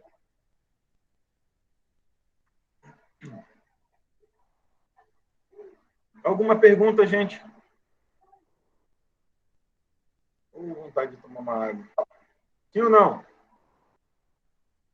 Não. Não, é? Gente, essa ligação, tá, da hemoglobina com o oxigênio, tá, e também na formação do bicarbonato, existem dois efeitos muito importantes para serem conhecidos aqui, tá? É o efeito Bohr, que está ligado à liberação de oxigênio da hemoglobina, e o efeito Haldane, tá? São dois efeitos que ocorrem no sangue. Um ocorre no tecido, o outro ocorre mais a nível pulmonar, mas eles são muito importantes, tá? O efeito Bohr, ele vai ser devido à formação daquele ácido, do ambiente ácido no tecido, né, onde está tendo, por exemplo, uma quantidade reduzida de oxigênio, de fornecimento de oxigênio, aquele tecido vai começar a formação de ácidos, como o ácido lático, e também mesmo uma liberação maior de CO2 vai propiciar o aumento do ácido carbônico. Essa acidificação do meio, tá, ela vai influenciar na estabilidade da ligação da hemoglobina com o oxigênio, fazendo com que ela se torne mais instável e o oxigênio se libere dessa hemoglobina. Aonde aquela pressão parcial de O2, tá, que é de 40 milímetros de mercúrio no tecido, ela pode ainda fazer uma liberação maior de oxigênio e essa pressão cair para em torno de 15 milímetros de mercúrio no tecido, tá, da pressão parcial de O2. Esse é um efeito muito importante para aumentar a liberação de O2. Outras situações também podem interferir e aumentar a liberação também do O2 para o tecido, como é o caso de uma molécula que é produzida nos tecidos em atividade, chamada de 2,3-fosfoglicerato. Ela também influencia nessa estabilidade da ligação entre oxigênio e hemoglobina, fazendo uma liberação maior de oxigênio para os tecidos. A temperatura também é uma coisa que desestabiliza essa ligação, aumentando a liberação de O2, tá? Então, um tecido em intensa atividade, em geral, vai aumentar a temperatura local ali em 2 a 3 graus, e isso também vai influenciar a liberação maior de oxigênio para o tecido. O efeito Haldane, ele vai ocorrer a nível pulmonar. Ele vai ser devido à liberação daquele CO2 do sangue para o ambiente pulmonar. Então, quando você tem uma diminuição da concentração de CO2, você vai desviar toda aquela reação da anidrase carbônica que a gente viu agora na direção de formar mais CO2 e água, também diminuindo o pH. Se eu diminuir o pH... diminuindo o pH. Quando a gente tem a saída do ácido, né, você vai ter agora um desvio da reação em formar mais CO2 e água, né, retirando a quantidade de ácido, você vai tornar aquele pH mais ácido. E isso vai fazer com que você tenha, inclusive, uma maior liberação de CO2 e também uma ligação mais fácil entre oxigênio e hemoglobina, devido a você, agora no sangue arterial, ter um pH mais básico. Então, esse é o efeito Haldane.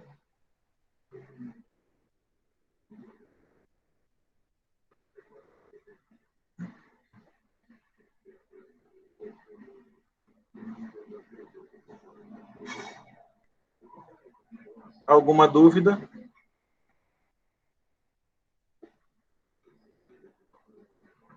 Não querem perguntar nada de gasometria?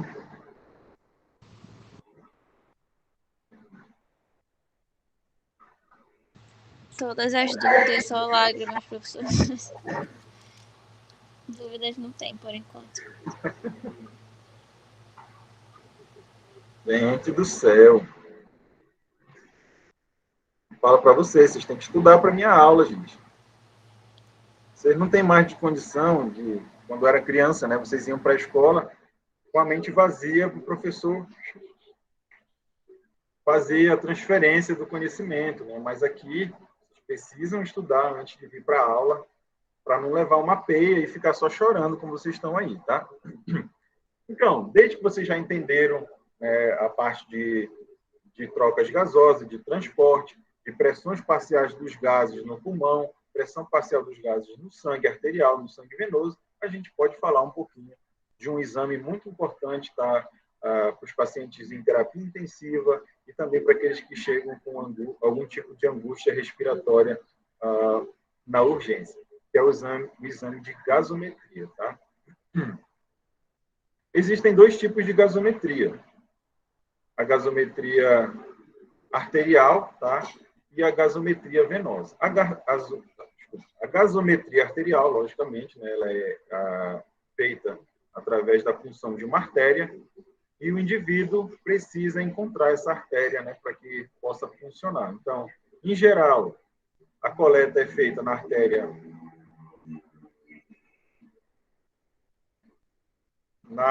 radial, tá? Então, o indivíduo vai fazer aqui, como demonstrado na figura, tá? Tentar palpar essa pulsação, ele vai colocar os dedos lá, sentir a pulsação, e naquele lugar onde ele sentiu a pulsação, é que ele vai fazer a punção para tentar encontrar essa artéria. Então, nessa punção, ele, se for uma coleta tradicional de agulha e seringa, praticamente, se ele acertar, ele não vai necessitar puxar o êmbolo, porque a pressão arterial nas artérias é muito grande e vai fazer com que a seringa se encha naturalmente. É claro, isso vai depender do calibre da artéria que ele está acessando. Se ele tirou aquela primeira resistência que tem no êmbolo, se ele não tirar, ele vai ter um trabalho danado para fazer essa coleta, tá? E também da pressão arterial do indivíduo. Se o indivíduo tiver já com uma disfunção, com uma pressão arterial baixa, essa pressão pode não ser suficiente para encher naturalmente a seringa sem ter que puxar o êmbolo. Dentro de que o indivíduo não consiga, tá, funcionar a artéria radial, ele pode tentar unar, mas não é muito recomendado, é mais difícil, tá? Em geral, a gente funciona a radial. Quando não consegue, tenta a artéria braquial aqui, próximo da articulação, tá? Nessa região aqui. A gente palpa ali, bem próximo onde vocês auscultam ela durante o processo de medição da pressão arterial. Então, você vai tentar palpar, quando palpar, vai tentar funcionar. Se não conseguir na artéria radial, não conseguir na braquial, pode-se tentar uma outra artéria, que é a femoral. Mas a artéria femoral é uma artéria de grande calibre, é difícil de estancar o sangramento, então ela não é recomendada, tá?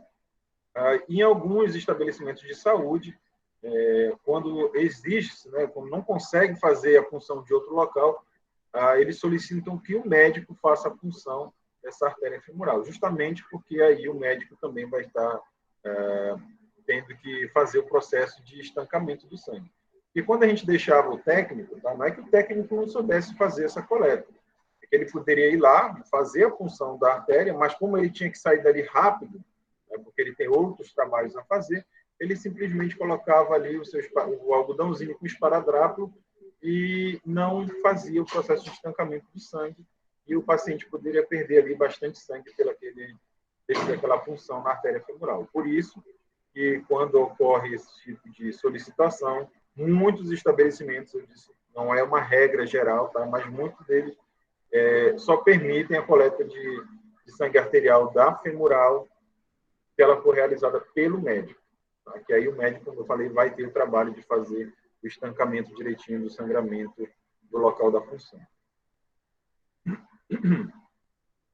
Então, novamente, a gente tem dois tipos de gasometria.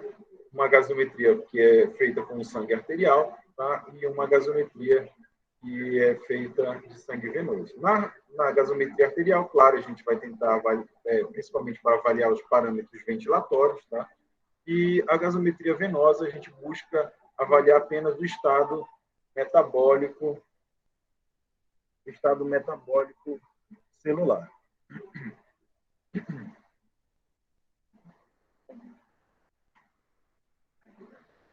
Algumas vezes, gente, a gente tem um problema durante o processo de coleta, tá, da gasometria arterial. As artérias são bem profundas, né, e difícil de fazer a coleta. E algumas vezes o técnico, ao funcionar a artéria, ele atinge alguma veia, tá, e acaba levando um sangue que a gente chama de sangue misto, onde os parâmetros vão estar intermediários entre os parâmetros do sangue arterial e do sangue venoso. O que não serve para nada, além de atrapalhar o médico de plantão, que vai ter que solicitar uma outra amostra. Os valores de referência para a gasometria arterial e também para a gasometria venosa. Tá? O primeiro parâmetro que a gente deve analisar é sempre o pH, para que a gente possa definir se o indivíduo encontra-se em processo de acidose ou de alcalose. Então, os valores de referência para a gasometria arterial, tá? Também, para a gente definir esses parâmetros de acidose, tá, e alcalose, a gente só pode avaliar os parâmetros da gasometria arterial. É gasometria venosa só serve para a gente ver o metabolismo celular, a questão da quantidade de bicarbonato no sangue,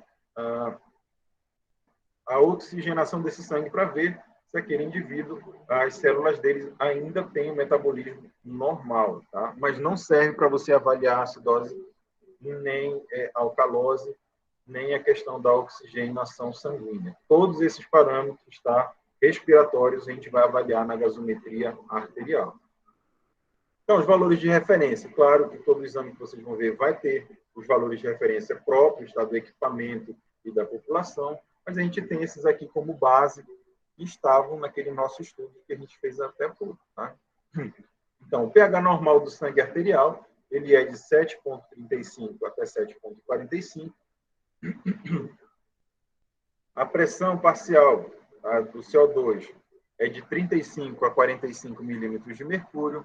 A concentração de bicarbonato é de 21 a 26 milimol. Tá? O excesso de base, ele é um parâmetro derivado, tá? Que ele indica se o organismo do indivíduo está perdendo bases ou ganhando bases. Ele apenas serve como prognóstico para ver se o indivíduo está aumentando vamos dizer assim, a quantidade de bicarbonato ou diminuindo, que pode influenciar, tá, no estabelecimento ou na compensação de uma acidose ou de uma alcalose. Então, o normal é que ele perca ou ganhe pequenas quantidades de base, né? Então, de menos 2 até mais 3 milimol por litro.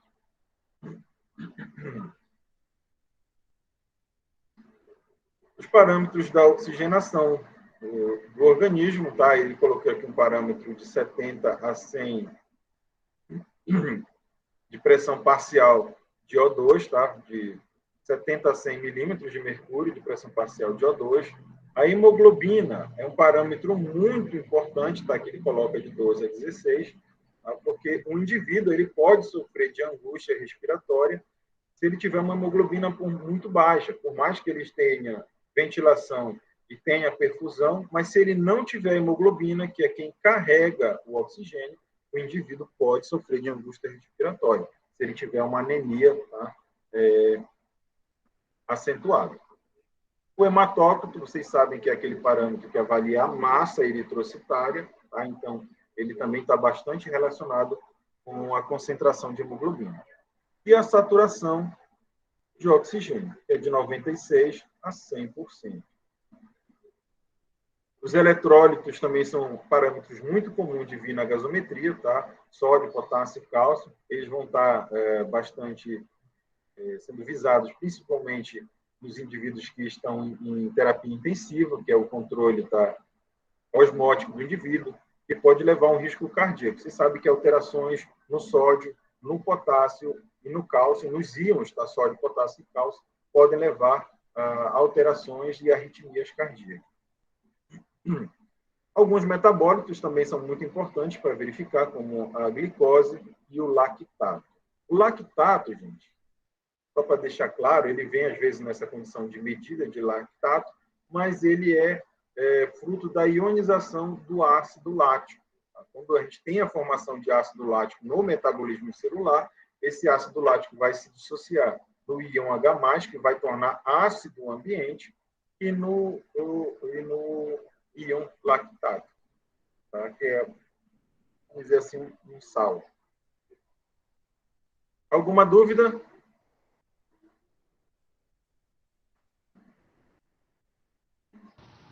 Não, professor. Não? Então vamos embora, né?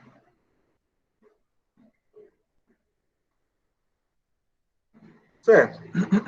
Então, na interpretação dessa gasometria, a gente vai levar em consideração aqueles parâmetros, tá?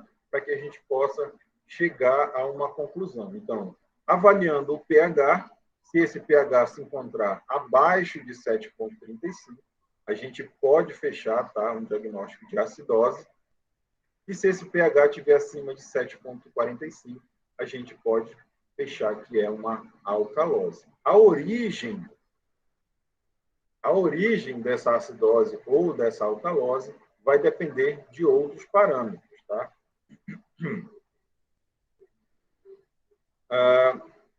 Outros parâmetros muito importantes da gente definir, tá? Vai ser a pressão parcial de CO2, tá? Que a gente, se tiver abaixo de 35 milímetros de mercúrio, a gente chama de hipocapnia, e se tiver acima de 45 milímetros de mercúrio, a gente chama de hipercapnia.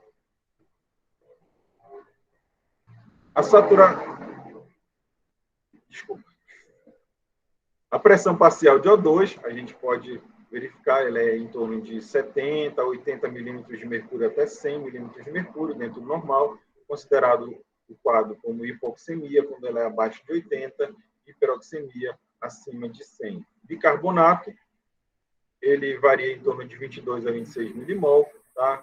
E o excesso de base, como eu falei para vocês, que é um parâmetro derivado do bicarbonato, se ele estiver abaixo de -2, indica que o organismo está perdendo bicarbonato, está perdendo base, né? Ou seja, pode se tornar ácido ambiente devido à perda de bases. E quando esse parâmetro está acima de +2, indica que o organismo está ganhando bicarbonato, ganhando base, se tornando mais alcalino. Então, aqui vem aquele macetão, né, para a gente tentar fechar a acidose metabólica, a origem da acidose e a origem da alcalose. Então, para que eu entenda, tá? Mais fácil, depois eu vou dar um macetão, mas vamos tentar entender isso aqui. O primeiro parâmetro que o indivíduo vai avaliar numa gasometria é o pH, tá? Se o pH estiver abaixo de 7,35, aqui ele arredondou para a média, tá? Que a média entre 7,35 e 7,45 é o 7,4. Tá? Então, se ele estiver abaixo de 7,4, o indivíduo vai estar em acidose. Depois que eu avaliei, eu já vi que o meu indivíduo eles têm uma acidose, eu vou tentar identificar a origem, olhando os parâmetros secundários. O primeiro parâmetro secundário que eu vou investigar é a pressão parcial de CO2. Se essa pressão parcial de CO2 estiver acima de 40 milímetros de mercúrio, tá? Lembrem que dentro do que é o ar alveolar, a pressão de CO2 é de 40 milímetros de mercúrio e ela deve equilibrar com a do sangue. Então, se a minha pressão parcial de CO2 está acima daquela do ambiente, significa que o meu corpo não está conseguindo liberar esse CO2. Então, eu tenho uma acidose respiratória. Tá? Mas, se não for o caso, tá? A minha PCO2 está normal, então eu vou avaliar o outro parâmetro, tá? Que é o bicarbonato. Lembrando, o bicarbonato ele faz parte do nosso sistema tampão metabólico. Tá? Então, se o meu bicarbonato está abaixo daquele valor de referência, abaixo de 24 miliequimolar por litro, eu vou ter uma acidose de origem metabólica, porque eu não tenho o bicarbonato para compensar a formação de ácido no meu organismo. Então, agora eu tenho uma acidose metabólica. Se quando eu avaliar o meu pH, né, o pH estiver acima de 7,45, tá? Aquele, como eu disse novamente, ele fez a média, é de 7,35 a 7,45, a média é 7,4. Mas dentro da cabecinha de vocês é acima de 7,45. Então, se esse pH estiver acima de 7,45, eu vou ter uma alcalose. E agora eu preciso saber qual é a origem dessa alcalose, se ela é metabólica ou se ela é respiratória. Novamente, para eu saber se ela é respiratória, eu vou verificar a pressão parcial de CO2. Tá? Se a minha pressão parcial de CO2 estiver abaixo de 35 milímetros de mercúrio, que é o valor mínimo, tá? Aqui ele sempre vai trabalhar aqui nessa discussão com a média, tá? Significa que a minha respiração está liberando CO2 demais. E isso está fazendo com que o meu sangue se torne alcalino. Então, eu tenho uma alcalose respiratória. Tá? Se eu observo aqui no meu PCO2, ele está normal, então eu vou olhar o outro parâmetro, tá? Que é o bicarbonato. Se o meu bicarbonato estiver acima do valor de referência, significa que eu tenho muito bicarbonato, muita base, tá? Meu sistema tampão está muito alto, e isso vai fazer com que eu tenha uma alcalose metabólica devido ao excesso de bicarbonato. Ficou entendido, gente, como é que faz o diagnóstico de acidose metabólica, acidose respiratória, alcalose metabólica e alcalose respiratória?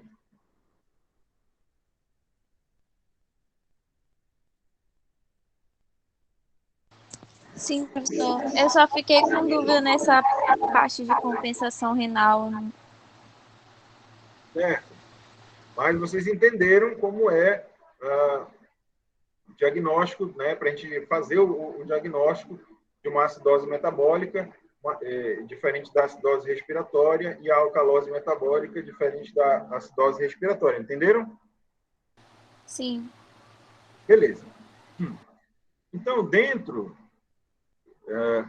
que a gente já sabe que o nosso indivíduo tem uma acidose, por exemplo, do tipo metabólica, o meu organismo ele tem mecanismos compensatórios. Eles só não são rápidos. Os mecanismos compensatórios, em geral, eles são lentos, eles demoram para ocorrer. Tá? Então, em geral, quando o indivíduo tem uma acidose metabólica compensada, significa que ela é crônica, ela já está ocorrendo há algum tempo, um tempo que deu para que o organismo tentasse fazer a compensação. Então, como é a compensação de uma acidose respiratória? Ela é pelo mecanismo respiratório. O indivíduo vai fazer uma hiperventilação, que vai fazer com que haja o quê? Uma diminuição da pressão parcial de CO2. Se a minha pressão parcial de CO2 diminui, eu diminuo a formação de ácido carbônico e eu tento mandar aquele pH para a área mais alcalina, ou seja, compensando a minha acidose metabólica. Tá? Quando eu tenho uma acidose respiratória, né, que já tem um problema, já está no pulmão, né, na troca gasosa que não está ocorrendo, está acumulando o CO2, o meu organismo vai tentar fazer o quê? Vai tentar aumentar a concentração de bicarbonato, para tentar neutralizar esse ácido que está sendo formado pela impossibilidade de trocas gasosas lá no pulmão. De que forma? Fazendo com que o rim produza bicarbonato, aumentando o nosso sistema tampão. Um processo compensatório lento. Então, toda vez que eu tiver uma acidose respiratória com essa compensação do aumento do bicarbonato, é porque eu tenho uma acidose respiratória crônica. Beleza? Professor, um dos exames, então, que eu poderia fazer para ver essa função renal seria essa gasometria? Eu poderia também, entendeu? Sim, entendi. Não, porque a função renal de compensar, formando mais bicarbonato, não é uma função exclusiva do rim. E quando a gente tenta verificar a função renal, a gente quer ver a função discreta. Tá? A gente quer ver se ele está excretando creatinina, se ele está excretando ureia, que são as excretas metabólicas, se ele está excretando o íon H+, que é visto no pH da urina. Tá? Então, a gente pede realmente a dosagem de creatinina, de ureia, tá? A depuração da creatinina, que é a verificação das concentrações de creatinina na urina de 24 horas, tá? Outros exames para verificar a função renal. Essa daqui não é tão recomendada para verificar a função renal, tá? Ok.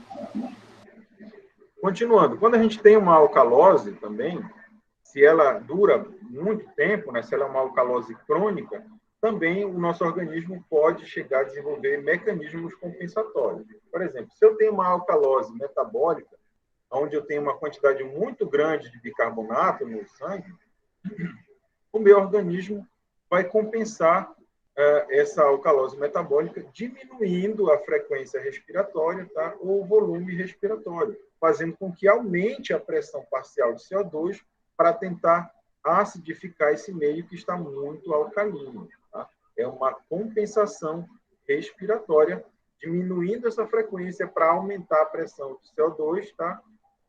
O que vai aumentar a formação de ácido carbônico, para tentar acidificar aquele sangue que está muito alcalino. Do outro lado, quando eu tenho uma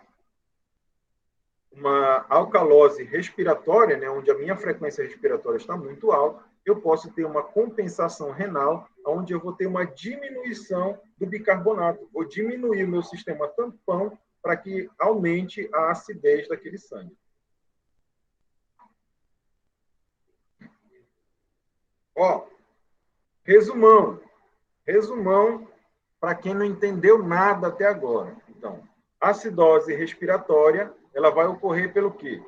Pelo aumento da pressão parcial do CO2. Acidose respiratória, aumento do PCO2. A alcalose respiratória. A alcalose respiratória, ela vai ocorrer pela queda do PCO2, devido ao quê? Hiperventilação, tá? Então, aqui, na acidose respiratória, eu vou ter uma frequência respiratória pequena, ela vai estar diminuída, tá? Isso vai fazer com que eu aumente a minha pressão parcial de CO2. É claro que eu estou falando isso em termos didáticos, porque o que realmente ocorre é quando eu tenho uma destruição, principalmente do meu tecido pulmonar, onde, por mais que eu aumente a frequência respiratória, eu não vou aumentar a troca gasosa. Ou, como no caso da asma, você não tem ventilação. Aí você vai ter uma acidose respiratória devido ao acúmulo de gás carbônico. Na alcalose respiratória, ela vai ocorrer pelo excesso de liberação de CO2. Tá? Eu vou liberar muito CO2, isso vai fazer com que haja pouco ácido carbônico e o meu sangue vai se tornar alcalino. A acidose metabólica vai ser pela queda do bicarbonato, tá? Onde eu vou ter pouquinho bicarbonato, isso vai fazer com que meu sangue se torne ácido. A alcalose metabólica, ela vai ser pelo aumento do bicarbonato. Meu organismo vai gerar muito bicarbonato e isso vai tornar o sangue alcalino. Essa coisinha bonita aqui descrevendo o processo, né, a diferenciação, tá, entre as acidoses respiratória crônica e aguda e a alcalose respiratória aguda e a alcalose respiratória crônica. Simplificando para vocês, o que vai fazer a diferença entre uma acidose crônica ou aguda vai ser os mecanismos de compensação. Ó, nesse caso aqui, ó, nesse gráfico totalmente esquisito, né, da rosa dos ventos aqui, maligna, a gente vai ver essas linhas vermelhas que vão indicar a pressão parcial de CO2, tá? Então, bem aqui, ó, ele está dizendo aqui acidose respiratória aguda. Então, eu vou verificar, está aqui, ó. Essa linha vermelha indica que esse indivíduo tem 90 milímetros de mercúrio de pressão parcial de CO2, indicando a acidose respiratória. Por que ela é aguda? Quando eu vou verificar o meu conteúdo de bicarbonato, ele ainda está dentro da faixa normal ali, que é em torno de 24 a 28 milímetros de mercúrio. Então, não deu tempo do meu corpo gerar mais bicarbonato para tentar compensar essa acidose. Então, essa aqui, que não tem um mecanismo compensatório, é considerado acidose respiratória aguda. Quando eu vou verificar aqui, ó, uma acidose respiratória crônica, também aqui dentro da minha linha vermelha, eu vou ter uma pressão parcial de CO2 em torno de 110 milímetros de mercúrio. O PCO2 está lá em cima, classificando a acidose como respiratória, tá? Mas quando eu vou ver o meu bicarbonato, olha o bicarbonato aqui, ó, em torno de 40 miliequimolar até aqui, ó, 55 mais ou menos. Então, o meu bicarbonato está muito alto, tentando compensar essa acidose. E isso classifica essa acidose como respiratória crônica, porque eu tenho aqueles mecanismos, tá? E eu tenho os mecanismos de compensação plenamente funcionantes.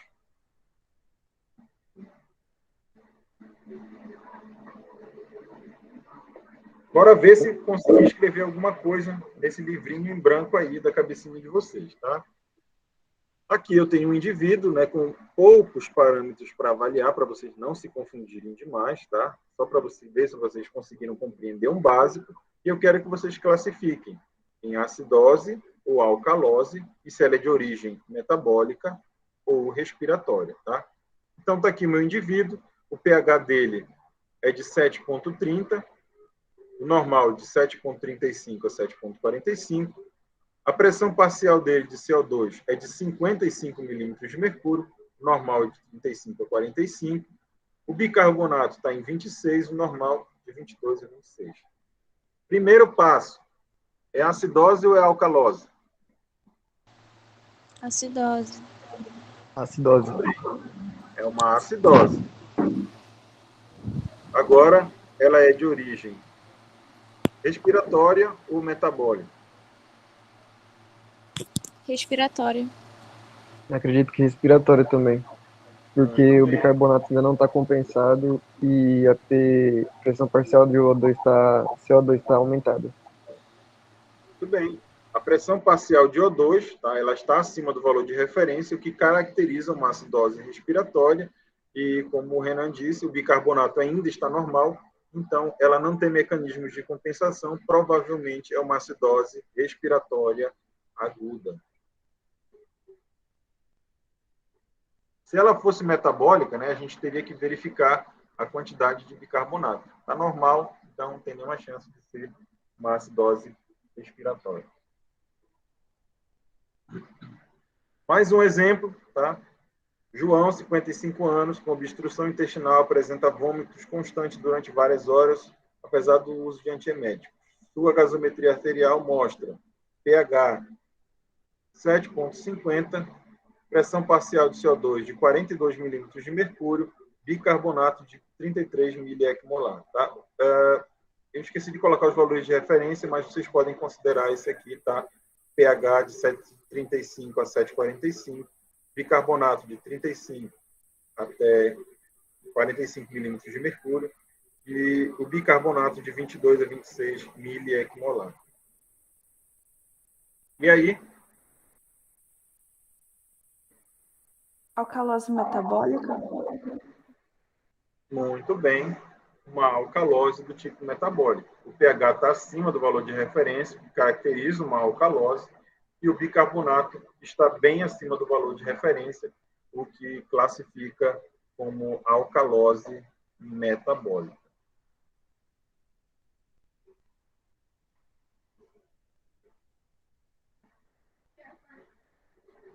Aqui apenas a descrição, tá, do que a gente já viu. O primeiro passo é avaliar o pH para definir a alcalose, tá?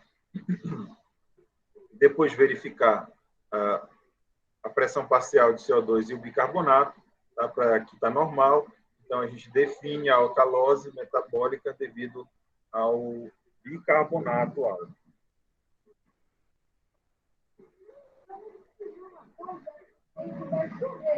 Tá bom.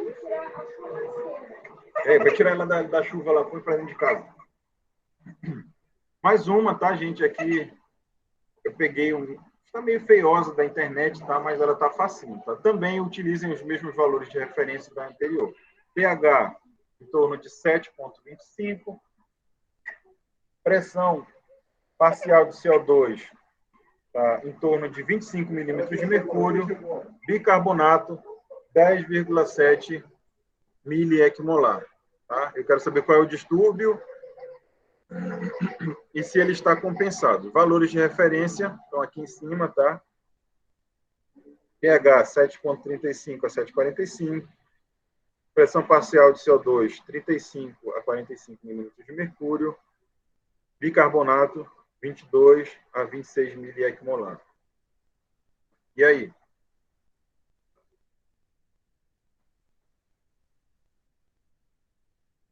Primeiro que a gente avalia acidose ou alcalose? Acidose. Muito bem, acidose. Agora a gente vai para o segundo quesito. Qual a origem? O distúrbio é metabólico ou respiratório? A gente vai olhar pressão parcial de CO2 e bicarbonato. Vou voltar lá para vocês verem, tá? Aqui, ó. Pressão parcial de CO2, 25 milímetros de mercúrio. Bicarbonato, 10,7 milímetros de mercúrio. Aqui os valores de normalidade, tá? 35, 45, 22 a 26 miliequimolar. E aí? Seria uma acidose respiratória já tendo alteração metabólica? Não entendi, meu Deus. Eu não sei qual porque os dois estão alterados. Aí eu acho que eu iria por aquilo que o Renan falou, que tipo, seria uma acidose respiratória, aí já estão dando alteração metabólica, já que os dois estão alterados. É o contrário. É ao contrário. Ah, tá. Aqui, ó, olha, aqui, ó. Olha aqui, ó. Eu perguntei no final. Está compensando? Ela é compensada, essa acidose? Então, lembrando da nossa cola anterior, né? Para que eu tenha uma acidose respiratória, eu preciso do quê? O meu PCO2 tem que estar o quê? Aumentada. Ele tem que estar aumentado. Se ele está normal ou diminuído, não é respiratório. Tá? Se ela não é respiratória, eu tenho que ver o metabolismo. Como é que eu vejo o metabolismo? Pelo bicarbonato. O bicarbonato está alto ou baixo? Aqui, ó. Bicarbonato de 22 a 26. Ó. Olha o meu bicarbonato. 10. Então, eu tenho, aqui nesse caso, uma acidose metabólica. Tá? Isso é uma acidose metabólica. No caso, o meu parâmetro de comparação vai ser sempre o que está em menor ou maior, no caso, o extremo? Não. Você vai verificar o parâmetro, primeiro, o pH, para verificar se é acidose ou alcalose, e depois você vai observar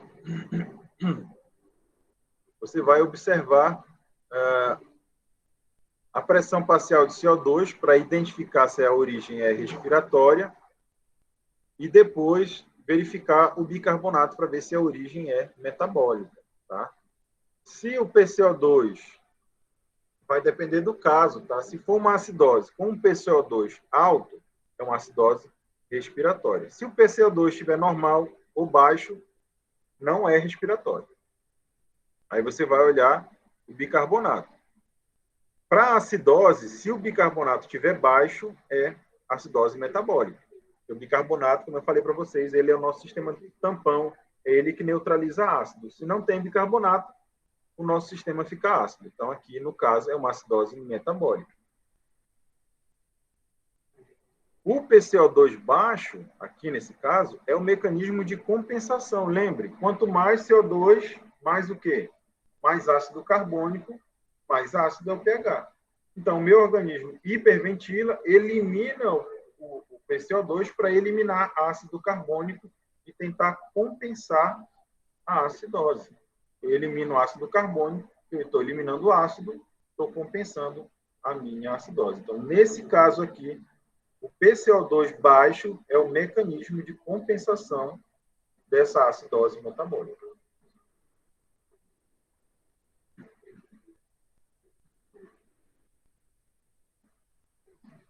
Aqui só descrevendo, tá? A acidose, tá aqui o metabolismo com pouco bicarbonato gera acidose, e aqui a diminuição da pressão parcial de CO2, tá? Tenta alcalinizar, é o mecanismo de compensação.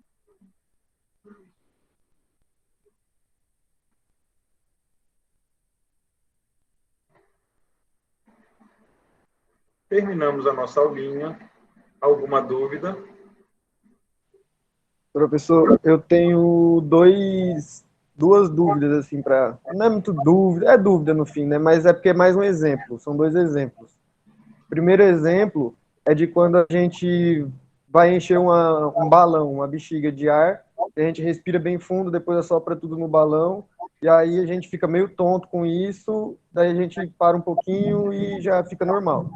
E um outro exemplo é que vê muito mais em filme, em série, quando a pessoa está muito nervosa, não sei o quê, as pessoas dão um saco para ela ficar tipo hiperventilando dentro do saco para ficar ali respirando, imagino que ficar respirando CO2 ali, não sei, e aí diz que isso vai acalmar a pessoa também. Aí nesses dois casos, né, Tem, tipo, nesse segundo caso, tem algum